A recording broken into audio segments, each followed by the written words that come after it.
सरकारी स्वास्थ्य व्यवस्था चौपट हो जाए, निजी अस्पताल और निजी स्कूलों का ही पूरा बाजार बन जाए देश में, इस देश के गरीब कहाँ जाएंगे? अगर आप सीपीएम से पूछिए, वो कहेंगे कि भाजपा और सीपीएम में लड़ाई है। ज़्यादा बड़ा दुश्मन कौन सा है, टीएमसी या बीजेपी से? बीजेपी। कोई इसको लेकर के सवाल की गुंजाइश नहीं बची। चुनावी माहौल में नए नए लोग मिल जाते हैं, नए नए समीकरण समझा जाते हैं, और आज हमने सोचा कि नए समीकरण को समझने का एक प्रयास करते हैं। नमस्कार, मेरा नाम है विशाल और आप देख रहे हैं न्यूज़िस्तान। और न्यूज़िस्तान का ये सबसे चमकीला सेगमेंट है नेताजी बोलिए, जिसमें हम नेताओं से आपके हिस्से के सवाल पूछते हैं। और आज जो नेता हमारे साथ है, उस व्यक्ति के पार्टी को भले विश्व में एक स्थान मिला हो या ना मिला हो, लेकिन उनके विचारों को, उनकी पार्टी के विचारों को राष्ट्रीय एवं विश्व पे एक हासिल मुकाम हुआ है। इसीलिए आज हमारे साथ जो शख्स मौजूद है वह है दीपंकर भट्टाचार्य जी, जो कि CPI-ML लिबरेशन के महासचिव है। तो आइए आपके हिस्से के उनसे सवाल पूछना शुरू करते हैं। सबसे पहले बहुत बहुत स्वागत है सर न्यूज़िस्तान में आपका। सर, शुरुआत करेंगे इतिहास से कि बिहार में अभी कुछ दिनों पहले चुनाव हुए, उसमें आपने 19 में से 12 सीटें जीती, और पश्चिम बंगाल के चुनाव में आप 12 सीटों पर चुनाव लड़ रहे हैं। तो 12 में से कितनी सीटें सर सबसे पहले आप इस बार जीतेंगे? नहीं, अभी तक तो बंगाल में हम कभी जीत नहीं पाए। बंगाल में हमें वोट भी बहुत कोई खास नहीं मिला है, इसलिए बंगाल में हमें भी हार जीत की बात ही नहीं करेंगे। अभी बंगाल में तो जो माहौल है, चुनाव बहुत ही कठिन चुनाव है, और बंगाल के लिए मैं समझता हूँ कि बहुत ये नाजुक घड़ी है, क्योंकि भारतीय जनता पार्टी जो अब तक बंगाल में एक कमज़ोर ताकत हुआ करती थी, 2019 के लोकसभा चुनाव में उसने 18 लोकसभा सीटें जीती और 40% वोट हासिल किया। और इस बार हम तो देख रहे हैं कि बंगाल को कब्जा करने के लिए हर तरह से साम दाम दंड भेद पूरे भारतीय जनता पार्टी उतर आई है।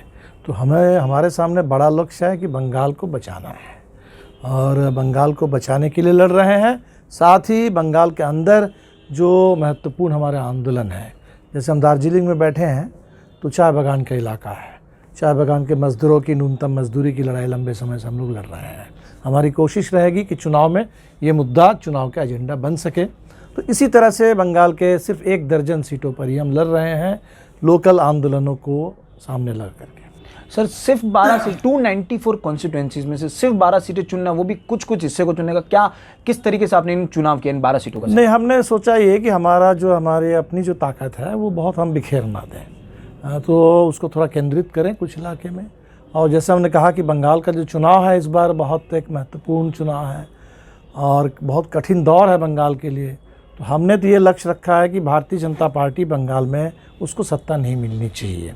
तो ये मुहिम हम चलाएंगे पूरे प्रदेश में, चुनाव हम लड़ेंगे सिर्फ 12 सीटों पर। सर, अभी आपने जैसे जिक्र किया चाय बागानों का, कोई भी सत्ताधारी है, अभी जैसे MP की बात करते हैं तो बीजेपी का लगातार 3 टर्म से MP रहे हुए, ठीक है। चाय बागानों की अक्सर बात ममता बनर्जी भी करते हैं, बीजेपी भी करते हैं, नरेंद्र मोदी भाषण में भी लाते हैं। मोदी जी तो चाय से बात ही शुरू किए थे, हर जगह चाय बेचने का। असम में जाकर वहाँ की चाय, यहाँ आकर के दार्जिलिंग की चाय, डुअर्स में आकर के वहाँ की चाय, वो हर जगह की चाय की बात करते हैं, लेकिन कभी भी चाय मजदूरों की बात, चाय बागान में जो भूखमरी है, चाय बागान में जिस तरह से आत्महत्या करने के लिए या भूख से मौतें हुई है, इस पर कभी एक शब्द भी मोदी जी ने नहीं कहा। नहीं तो सर, लेकिन अगर आपकी पार्टी इन 12 सीटों में, जहां आपने इस तरफ इलाके में भी एक सीट है आपकी, तो आप अगर सर आप आते हैं तो क्या चाय बागानों को लेकर कुछ काम होने के चांसेस दिखते हैं? बिल्कुल। चाय बागान में जैसे हम करेंगे न्यूनतम मजदूरी, एक आज के दौर में अब एक चाय बागान में न्यूनतम मजदूरी क्या होनी चाहिए? अभी ममता बनर्जी ने चुनाव से ठीक पहले कुछ न्यूनतम मजदूरी में बढ़ोतरी की घोषणा की। अभी मेरे ख्याल से 200 रुपये के आसपास करीबन इतना ही है चाय बागान की न्यूनतम मजदूरी। आप सोच लीजिए कि आज के दौर में 200 रुपये का मतलब है कि बस 6,000 रुपये महीने में। दूसरी बात है कि बहुत दिनों से इनके है कि भाई इनकी परमानेंट हो, छुट्टी हो। आपके चाय बागान में मजदूरी के अलावा ये सुविधाएं तो न्यूनतम चाहिए कि वहाँ अस्पताल हो, वहाँ स्कूल हो, पढ़ाई की सुविधा हो। तो ये चीज़ें नहीं हैं। सबसे ज़्यादा कितने चाय बागान कुछ बंद भी पड़े हुए हैं, और सबसे ज़्यादा भूख से मौतें हुई है इस इलाके में। तो असम और उत्तरी बंगाल, ये दोनों जगह लगभग मिलती जुलती स्थिति है, और दोनों चाय बागान का तो बहुत बड़ा समुदाय असम में है, लेकिन बंगाल में भी छोटा नहीं है।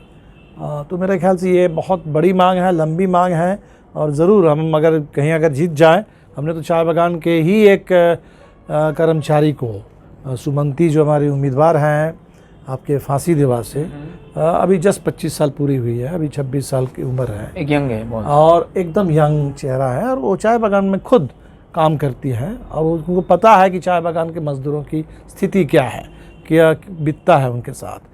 तो निश्चित तौर पर जो चाय बागान के लिए डेली आंदोलन करने वाले, झेलने वाले लोग हैं, तो उनको अगर मौका मिलता है विधानसभा में जाने का, तो मुझे तो पूरा भरोसा है। जैसे बिहार में हमारे जो भी विधायक गए हैं, अब पूरे बिहार में इसकी चर्चा है कि माले के विधायक जो जीत करके आए हैं वो जनता की आवाज़ को बहुत मजबूती के साथ उठा रहे हैं। ये काम यहाँ भी बंगाल में भी होगा। सर, बिहार में आपके रिवाइवल से आपको लगता है कि बंगाल में आपको एक बड़ा रिवाइवल मिले? क्योंकि जो पार्टी धीरे धीरे सीटें, अब 2010 में शायद बिहार में आपकी एक भी सीट नहीं थी सर, और अब 2000 जो अभी चुनाव हुआ बिहार का विधानसभा का, उसमें आप लोगों ने 12 सीटें जीती सर। तो आपको लगता है कि इस रिवाइवल से बंगाल में भी आपको कहीं पुशअप मिलेगा सर? मिलना चाहिए, लोगों में एक उत्साह है, लेकिन अब तत्काल सीधा हम जोड़ेंगे नहीं बंगाल और बिहार को, दोनों जगह की स्थिति अलग अलग है। और बंगाल में एक ज़माने में हमारी पार्टी, तो हम लोगों को चुनावी सफलता बंगाल में खास कभी नहीं मिली, लेकिन आंदोलन की पार्टी के रूप में जनता के लिए लड़ने, भिड़ने, कुर्बानी देने के मामले में सबसे एक नंबर की पार्टी के रूप में भाकपा माले को बंगाल के लोग जानते हैं। लेकिन बंगाल में एक सरकार रही है वामपंथियों की, और 34 साल तक, तो जहाँ चुनावी सफलता के जिस ऊंचाई तक लोग पहुँचे थे, और उसके बाद वहाँ से 34 साल के बाद उनको सत्ता से बेदखल होना पड़ा। तो अब हमें लगता है कि बंगाल एक नए दौर में है, क्योंकि वो जो पुराना दौर था जब कांग्रेस के पूरे देश में हुकूमत हुआ करती थी, और कांग्रेस के खिलाफ लड़ते हुए 70 के दशक में इंदिरा गांधी के आपातकाल के खिलाफ लड़ते हुए बंगाल में जो लोकतंत्र की बहाली हुई फिर से, उसके माध्यम बने, वाहक बने बंगाल के लेफ्ट।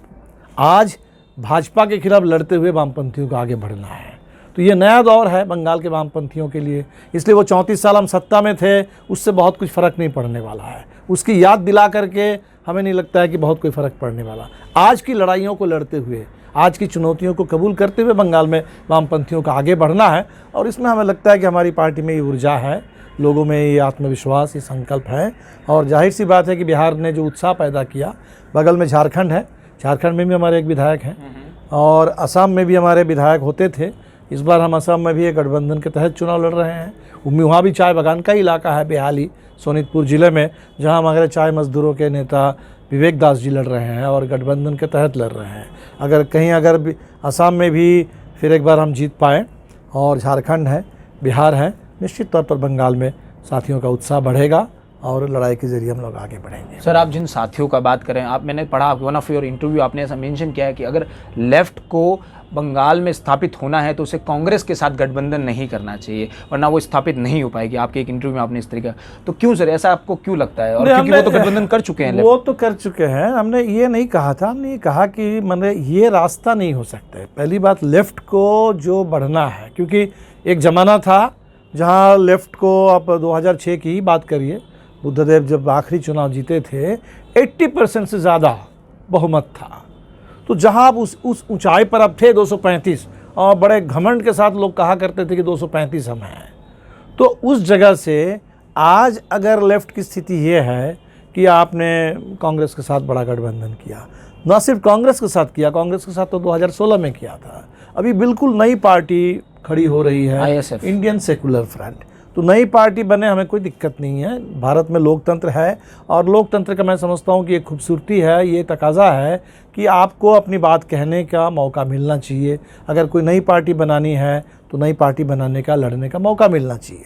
लेकिन सवाल वो नहीं है कि नई पार्टी बंगाल में एक बनी, सवाल ये है कि CPM जैसी पार्टी, कांग्रेस जैसी पार्टी, जिन लोगों ने बंगाल में इतने दिनों तक राज किया, उन्होंने एक बिल्कुल ही नई पार्टी, जिसके बारे में अभी लोगों को बहुत पता नहीं है कि उस पार्टी की सियासत क्या है और कितनी ताकत है, कि कितने वोट ला पाएंगे, उनको करीब 30-35 सीटें इन्होंने छोड़ दी।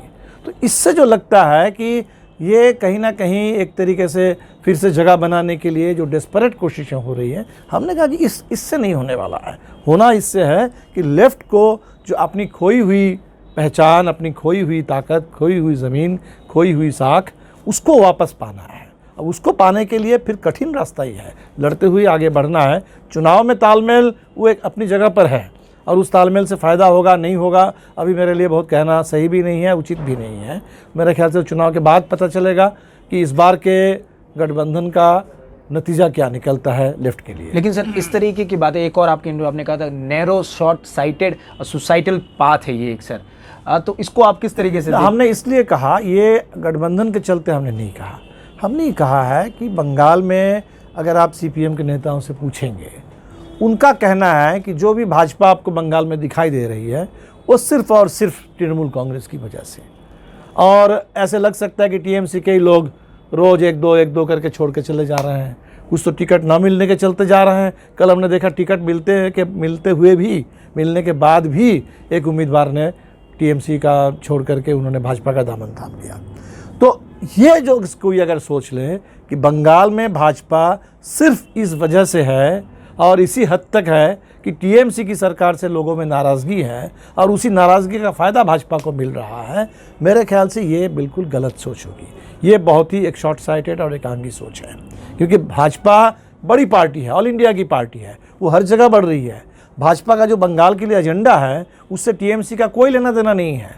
एनआरसी, क्योंकि टीएमसी की प्रतिक्रिया में एनआरसी नहीं आ रहा है। सीएए, एनपीआर, निजीकरण, ये लॉकडाउन, ये पूरे नोटबंदी, ये कुछ भी, ये कृषि कानून तीन जो पूरे थोप दिया गया अदानी अंबानी कंपनी राज किसानों पर थोपने के लिए, ये जो श्रम कोड, ये जो नई शिक्षा नीति, शिक्षा का निजीकरण करो, शिक्षा नीति में भी आपको सर आपको इसमें कुछ ना कुछ खामियां दिख रही है। बिल्कुल उसमें खामियां ही खामियां कई बड़े इंटेलेक्चुअल्स हैं उसको बहुत लोग कह देंगे कि शिक्षा का व्यापार चलेगा देश में, तो जो अंबेडकर ने कहा था कि शिक्षित बनो, संघर्ष करो, संगठित हो, गरीबों के लिए आगे बढ़ने के लिए शिक्षा सबसे बड़ा सोशल कैपिटल हो सकता है, जिनके पास कोई कल्चरल कैपिटल नहीं है।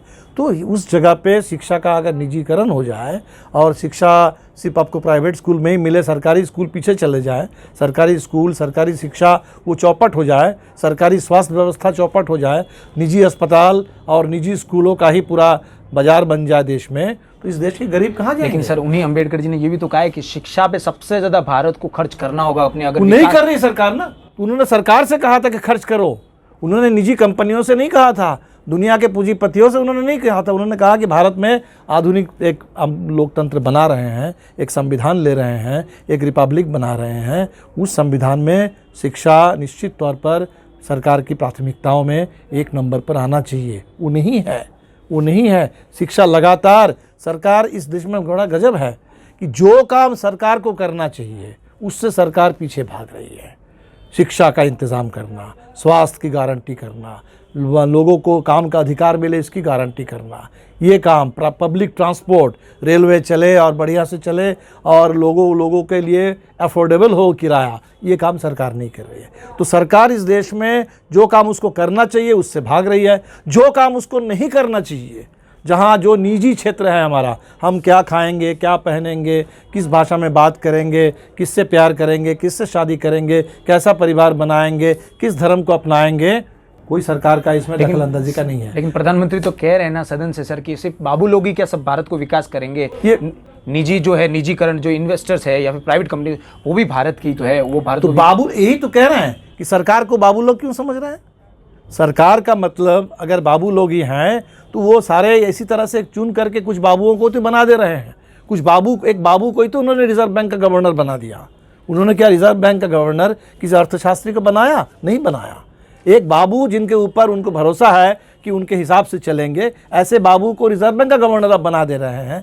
और आप जब सरकार से मांगा जा रहा है कि शिक्षा का इंतज़ाम करो, स्वास्थ्य का इंतज़ाम करो, उसमें कह रहे हैं किसी बाबू लोग करेंगे।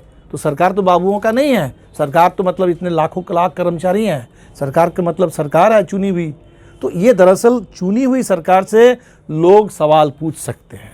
अगर ये कंपनी वालों को दिया जाएगा, जहाँ उसका जो एनुअल जनरल मीटिंग होती है वहाँ भी कोई सवाल नहीं पूछ सकता।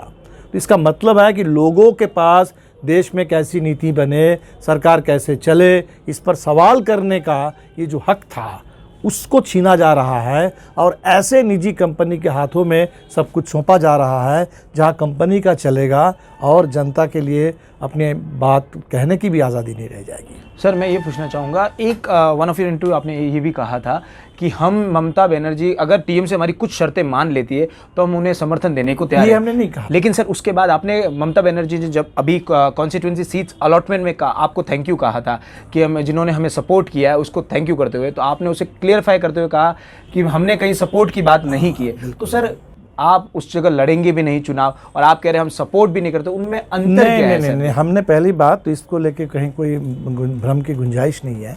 हमने जो कहा है कि हम तो सिर्फ 12 सीट पर लड़ रहे हैं। हाँ। ठीक है। दूसरा, हम ये चाहते हैं कि पश्चिम बंगाल में वामपंथ फिर से मजबूत हो और इसलिए जो अन्य वाम दल है उनको हम कुछ सीटों पर समर्थन देंगे। मसलन आप सिलीगुड़ी ले लीजिए, अशोक भट्टाचार्य साहब अभी विधायक हैं और फिर ये सीट सीपीएम वाले लड़ रहे हैं। शायद अशोक जी खुद ही होंगे या कौन होंगे मुझे नहीं मालूम, लेकिन जो भी उम्मीदवार बने, सिलीगुड़ी से हमारा समर्थन सीपीएम को, लेफ्ट को रहेगा, या हम उम्मीदवार नहीं उतार रहे हैं। ऐसे कुछ चुनिंदा सीटों पर हम लेफ्ट के उम्मीदवारों को समर्थन दे रहे हैं। शेष जो बंगाल में बची हुई सीटें हैं, मान ली 294 में आप समझ सकते हैं कि 250 सीट शायद बच जाए, तो उन 250 सीट में हमें नहीं पता कि कौन जीतने वाले हैं। वहाँ हम कुछ साफ नहीं कहेंगे, हम जनता से ही अपील करेंगे, ये जनता तय करें, बीजेपी को आने मत दें, बीजेपी की शिकस्त उसकी गारंटी करें। स्थानीय स्तर पर जिनको लोगों को लगेगा कि जिनको वोट करके हम बीजेपी की हार को सुनिश्चित कर सकते हैं, जनता ये काम करे। वो वोट अगर कांग्रेस को करना है, वोट कांग्रेस को करे, मालदा मुर्शिदाबाद के इलाके में, दिनाजपुर के इलाके में। वोट अगर लेफ्ट को करना है, वोट लेफ्ट को करें। वोट अगर टीएमसी को करना है, लोग उनको करें। तो हमारे सामने ये साफ नहीं है, इसलिए हम कह रहे हैं क्योंकि 2016 में अगर बंगाल ठहरा हुआ होता तो 2016 में लड़ाई जो थी वो एक तरफ तृणमूल कांग्रेस, एक तरफ कांग्रेस और लेफ्ट का गठबंधन, और उस समय थोड़ा अघोषित टाइप का, अनौपचारिक टाइप का गठबंधन था। इस बार थोड़ा सा ज़्यादा औपचारिक, कितना संपूर्ण है मुझे नहीं मालूम, लेकिन एक गठबंधन है। लेकिन इस बीच में जो बदलाव आ गया, आप 2019 को अगर देखेंगे तो भारतीय जनता पार्टी छलांग लगा करके एकदम एक बहुत बड़ा डिस्टेंट थर्ड से एक क्लोज सेकंड में भाजपा आ गई। तो इसलिए लड़ाई, अब कोई कह देंगे कि भाजपा और टीएमसी में लड़ाई है, अगर आप सीपीएम से पूछिए वो कहेंगे कि भाजपा और सीपीएम में लड़ाई है। हमें नहीं पता किसके साथ किसकी लड़ाई है। हम ये कह रहे हैं कि अगर बंगाल की स्थिति ये हो कि अगर लेफ्ट के और कांग्रेस की सरकार बन जाए, बहुत अच्छी बात होगी, बहुत अच्छी बात होगी, हमारी शुभकामना है। अगर बंगाल की स्थिति ये हो कि मेन जो लड़ाई है दो, वो टीएमसी और लेफ्ट कांग्रेस आईएसएफ गठबंधन के बीच में हो और बीजेपी तीसरी पोजीशन में उसको लोग धकेल दें, बहुत अच्छी बात होगी। तो इसीलिए हम कह रहे हैं कि वो मैक्रो तस्वीर क्या है वो तो चुनाव के बाद साफ होने वाली है।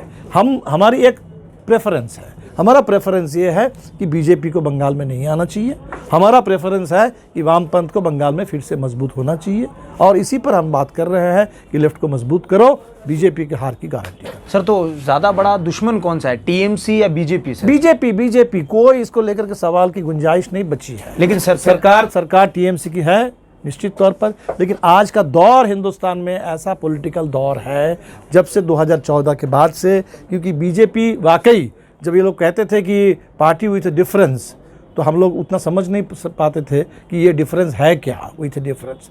अब लोगों को समझ में आ रहा है कि वाकई वो डिफरेंस है क्या, क्योंकि एक ऐसी पार्टी है जो अब ये चाहती है कि हिंदुस्तान की मल्टी पार्टी डेमोक्रेसी एक वन पार्टी रूल में तब्दील हो जाए। एक ऐसी पार्टी है जो चाहती है कि देश की पूरी सत्ता एकदम दिल्ली से लेकर के गांव के पंचायत तक उसके हाथ में आ जाए, और इस सत्ता को लेकर के उसको काम क्या करना है, देश को बेचना है, देश की कंपनियों को बेचना है। तो देश को बेचने का काम, अमीरों को और सुपर अमीर बनाने का काम। लॉकडाउन के दौर में आप सोच सकते हैं कि देश के सबसे बड़े अमीरों को 13 लाख करोड़ उनकी संपत्ति में इजाफा हुआ।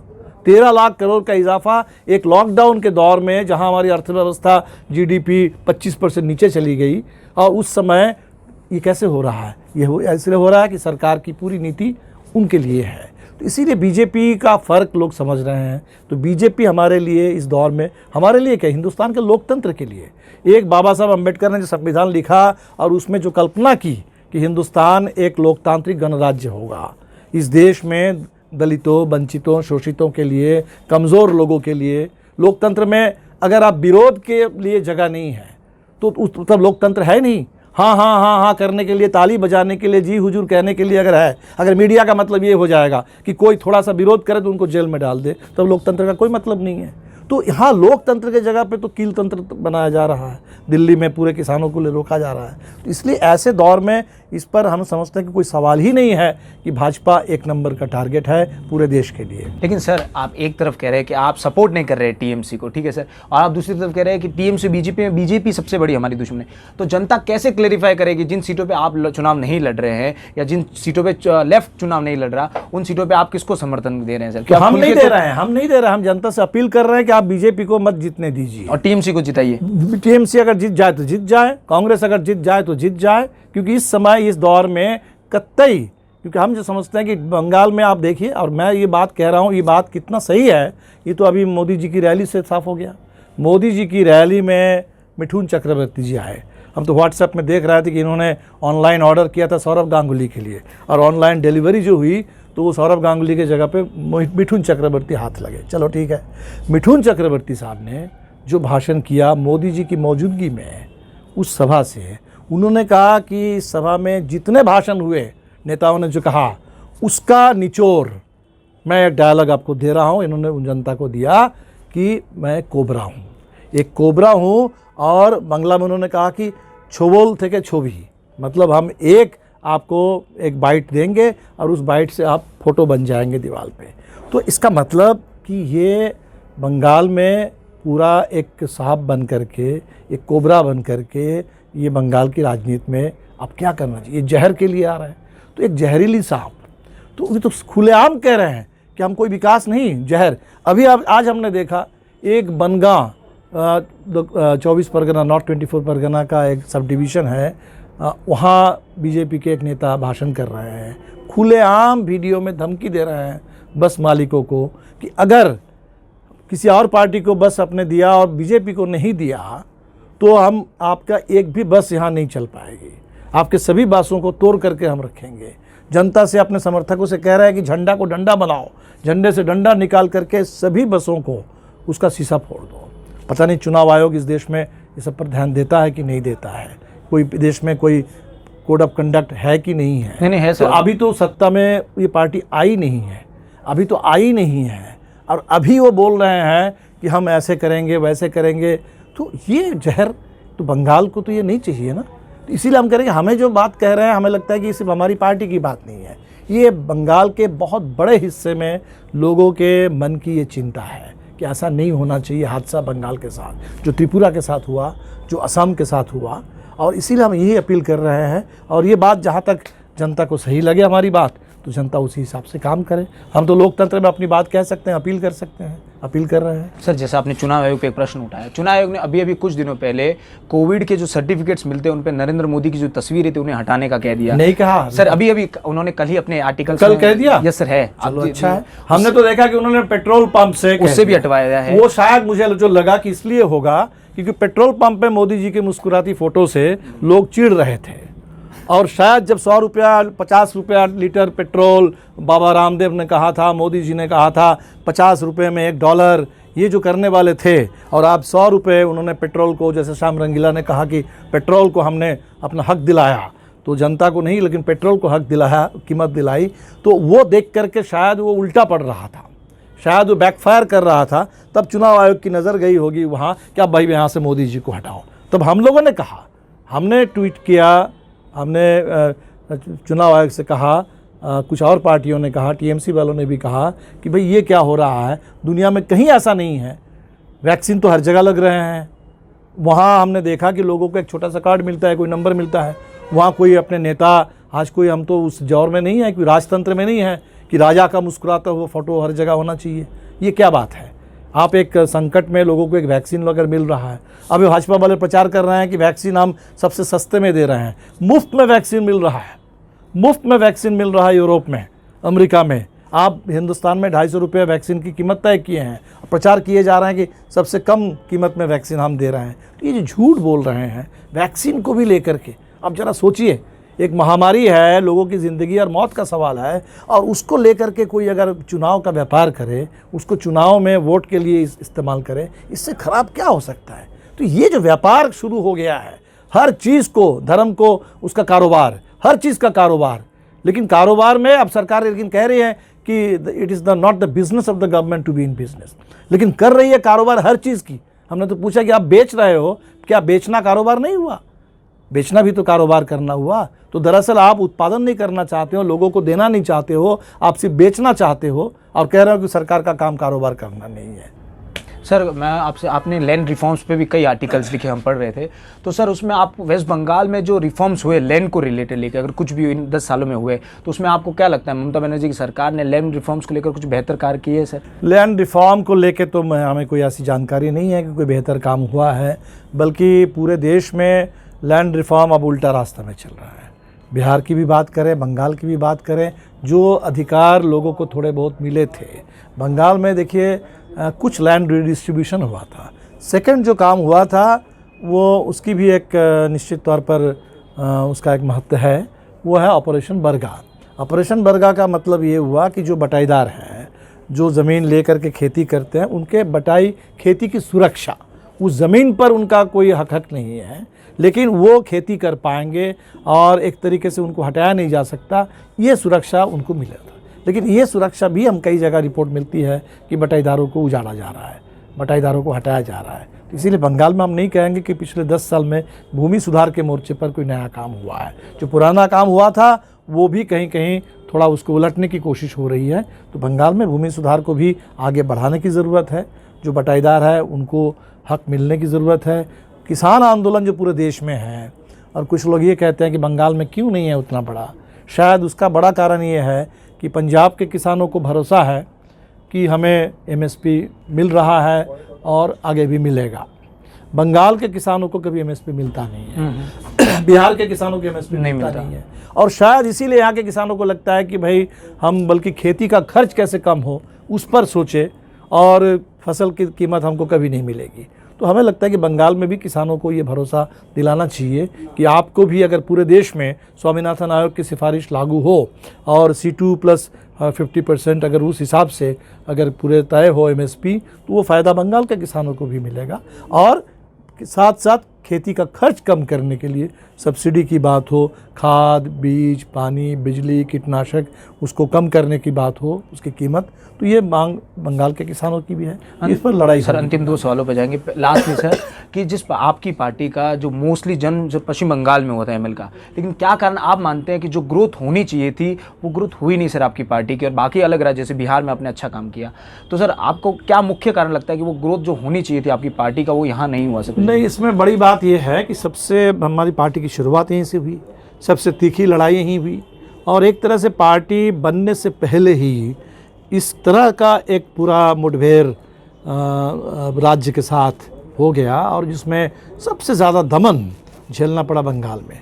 हम इसी सिलीगुड़ी में बैठे हैं, नक्सलबाड़ी के इलाके में। कॉमरेड चारू मजुमदार 1972 के 28 जुलाई शहीद हो गए, और सिर्फ अकेले नहीं, वो पूरी पीढ़ी एक तरह से शुरुआती जो पीढ़ी थी जेल में डाल दिए गए, एनकाउंटर में मार दिए गए। तो अब बहुत बड़े बड़े जनसंहार जो आप बिहार के बारे में जानते होंगे, बाथे, बथानी, मियाँपुर, सबसे बड़े जनसंहार जालियांवाला बाग के तर्ज पर, वो बंगाल में जगह जगह शहर में, कलकत्ता शहर में, काशीपुर, बरानगर, 1-2 दिन के लिए लग रहा है कि एक पूरे शहर को बंद करके 200, 250, 500 की संख्या में नौजवानों की हत्या कर दी गई थी, कत्लेआम। तो ये दमन झेलना पड़ा। और इसके बाद से जो CPM का दौर आया, तो हमें लगता है कि नक्सलबाड़ी के आंदोलन ने जो आवेग पैदा किया था उसका फ़ायदा ML को कम मिला। वो CPM ने उसको बटोरा बंगाल में उस समय, क्योंकि हमारी पार्टी कमज़ोर थी। और उसके बाद 34 साल, तो एक तरीके से कह लीजिए कि नक्सलबाड़ी के आवेग, उसका फ़ायदा तो CPM को मिला, और CPM में सत्ता में रहते हुए जो भी उसके अंततोगत्वा जो हश्र हुआ है, उसकी जो कमज़ोरी रही, उसका बड़ा लेकिन असर पूरे बंगाल में सारे वामपंथियों के ऊपर हुआ। इसलिए बंगाल थोड़ा कठिन हो गया, लेकिन फिर भी हमारी पार्टी आगे बढ़ रही है, और बिल्कुल एक नई पीढ़ी, छात्र, नौजवान, कल आप देखेंगे कलकत्ता शहर में बड़ा जुलूस निकलेगा। उस जुलूस में सबसे ज़्यादा नौजवानों की ऊर्जा होगी, और वो सारे नौजवान अभी बिल्कुल नए दौर के नौजवान हैं, छात्र हैं, महिलाएं हैं।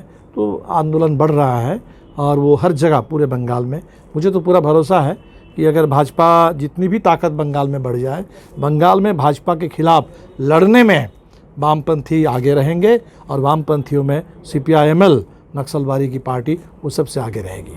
लास्टली सर, इस चुनावी संग्राम उठापटक में कुछ पढ़ने का समय मिलता है सर? कम मिलता है, और वो तो बात सही है कि इस समय आप देख लीजिए कि पढ़ने का भी सब लोगों की आदत बिगड़ गई। आजकल वही व्हाट्सएप से पढ़ लीजिए, टैबलेट से पढ़ लीजिए, ईमेल से कुछ देख लीजिए, कुछ वो PDF पढ़ लीजिए, विद्यासागर पर कुछ किताब मिली है उसको पढ़ना है तो पढ़ते रहेंगे। लेकिन ज़रूर है कि एक एक दौर आता है। अभी का दौर इस समय चुनाव में थोड़ा सा ज़्यादा एक तरीके से सरगर्मी का दौर है। पढ़ना थोड़ा सा पीछे गया और फिर पढ़ना आगे आ जाएगा।